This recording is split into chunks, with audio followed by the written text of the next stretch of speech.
Passive tense বা sentence structure.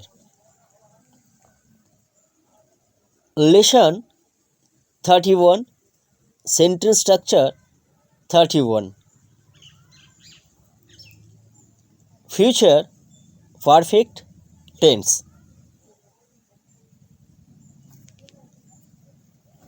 ভবিষ্যতে কোনো কাজ করা হয়ে থাকবে, অর্থাৎ লেখা হয়ে থাকবে, পড়া হয়ে থাকবে, আঁকা হয়ে থাকবে, গাওয়া হয়ে থাকবে, খেলা করা হয়ে থাকবে, সাহায্য করা হয়ে থাকবে, কেনা হয়ে থাকবে, তৈরি করা হয়ে থাকবে, জেতা হয়ে থাকবে, শেখানো হয়ে থাকবে, খুন করা হয়ে থাকবে ইত্যাদি বোঝায়, তাকে বলা হয় ফিউচার পারফেক্ট টেন্স।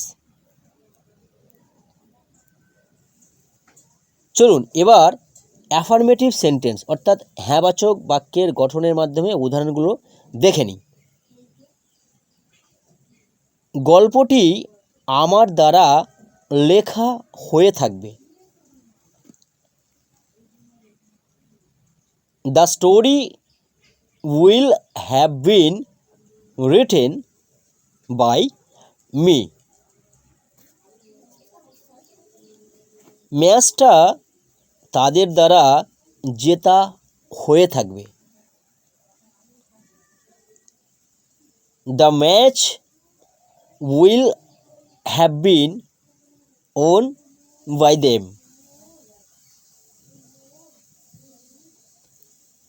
সকল ছাত্রছাত্রীদের জানানো হয়ে থাকবে। All the students will have been informed. তানজিলার দ্বারা এই ছবিগুলো আঁকা হয়ে থাকবে। These pictures will have been drawn by Tanzila. চলুন এবার দেখে নিই সেন্টেন্স স্ট্রাকচারটি। প্রথমেই subject plus helping verb will have been plus main ভার্বের third form plus by to with etc plus object plus others. Notes মনে রাখবেন, নাম্বার 1, আগেও বলেছি যে লেসন 20-তে আলোচনা করা অ্যাক্টিভ সেন্টেন্সের ভার্বটিকে সাবজেক্ট ও অবজেক্ট খুঁজে বার করার নিয়ম অনুযায়ী প্রশ্ন করলে অ্যাক্টিভ সেন্টেন্স অর্থাৎ কর্তা বাক্যের যেটি সাবজেক্ট হয়, প্যাসিভ সেন্টেন্স বা কর্মবাক্যে সেটি অবজেক্টের স্থানে গিয়ে বসে এবং অ্যাক্টিভ সেন্টেন্স এর অবজেক্টটি প্যাসিভ সেন্টেন্স বা কর্মবাক্যে সেটি সাবজেক্ট রূপে সাবজেক্টের স্থানেই বসবে। আগের উদাহরণগুলো লক্ষ্য করুন, বুঝতে পারবেন।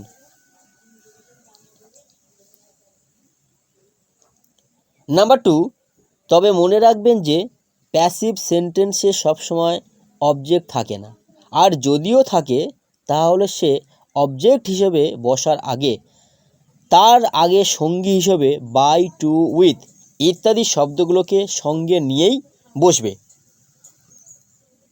নাম্বার 3, বিশেষভাবে মনে রাখবেন প্যাসিভ সেন্টেন্স বা টেন্সে সর্বদাই মেন ভার্বের থার্ড ফর্ম অর্থাৎ ফার্স্ট পার্টিসিপেল ফর্ম বসবে এবং তার আগে অবশ্যই হেল্পিং ভার্ব থাকবে।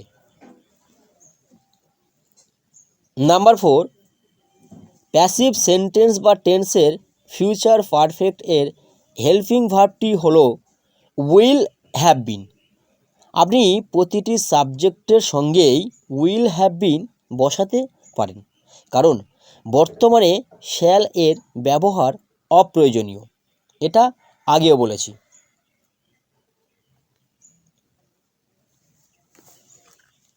নাম্বার 5, ফ্রেন্ডস অবশ্যই মনে রাখবেন যে ইম্পারেটিভ, অপটেটিভ, এক্সক্লামেটরি এবং ইন্টারোগেটিভ সেন্টেন্সকে যখন প্যাসিভ টেন্সে পরিবর্তন করা হয় তখন আরও কিছু নিয়ম মেনে চলতে হয়।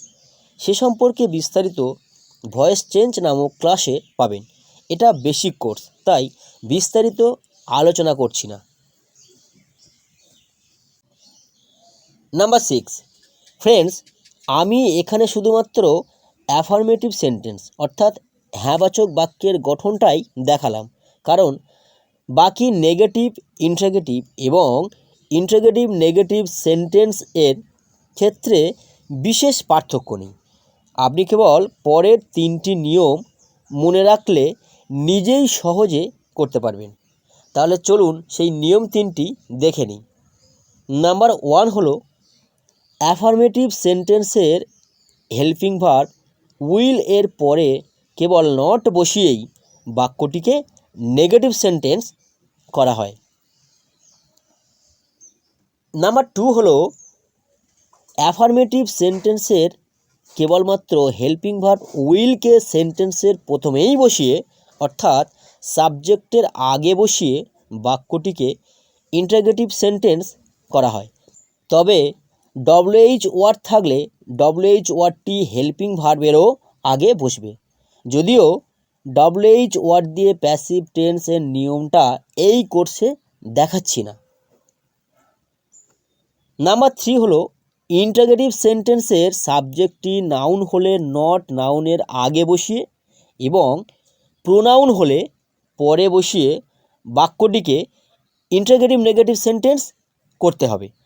বাকি গঠন একই থাকবে। পরের উদাহরণগুলো লক্ষ্য করুন।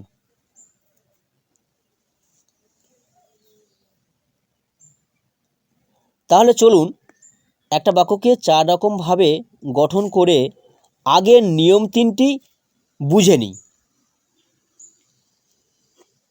অ্যাফার্মেটিভ সেন্টেন্স: গল্পটি আমার দ্বারা লেখা হয়ে থাকবে। The story will have been written by me. Negative sentence: গল্পটি আমার দ্বারা লেখা হয়ে থাকবে না। The story will not have been written by me. এবার দেখে নিই ইন্টারোগেটিভ সেন্টেন্স। গল্পটি কি আমার দ্বারা লেখা হয়ে থাকবে? Will the story have been written by me. এবার দেখে নিই ইন্টারোগেটিভ নেগেটিভ। গল্পটি কি আমার দ্বারা লেখা হয়ে থাকবে না? Will not the story have been written by me. এই হলো 4টি সেন্টেন্সের 4টি উদাহরণ। আশা করছি একটা বাক্যকে 4 রকমভাবে গঠন করে নিয়মগুলো আপনাকে বোঝাতে পেরেছি। বুঝতে সমস্যা হলে প্লিজ আমাকে কমেন্টে জানাবেন, আমি সমাধান করে দেব। ইম্পর্টেন্ট নোট: ফ্রেন্ডস, বিশেষভাবে মনে রাখবেন যে প্যাসিভ টেন্স বা সেন্টেন্সটি বুঝতে অসুবিধা হলে আপনাকে অবশ্যই লেসন 20 ও 21টা দেখা উচিত এবং অ্যাক্টিভ ও প্যাসিভ টেন্স বা সেন্টেন্সের সম্পর্কে সম্পূর্ণ আরও বিস্তারিত জানতে হলে এবং এই প্যাসিভ এর সঙ্গে অ্যাক্টিভের ব্যবধানটা বুঝতে হলে আপনাকে অবশ্যই টেন্স লেসন 8 থেকে 20 নামক যে লেসনটি আছে ওটি অবশ্যই একবার দেখে নেওয়া উচিত। তারপরেও আপনার কোনো প্রশ্ন থাকলে আমাকে কমেন্ট করে জানান। ফ্রেন্ডস, আশা করি ক্লাসটা আপনারা বুঝতে পেরেছেন। এই ক্লাসটা যদি আপনাদের ভালো লেগে থাকে তাহলে ভিডিওটিকে লাইক, কমেন্ট এবং শেয়ার করুন এবং পরবর্তী ক্লাসের আপডেট পেতে চ্যানেলটিকে সাবস্ক্রাইব করুন এবং সঙ্গে থাকুন। সবাই ভালো থাকুন, সুস্থ থাকুন। শুভরাত্রি।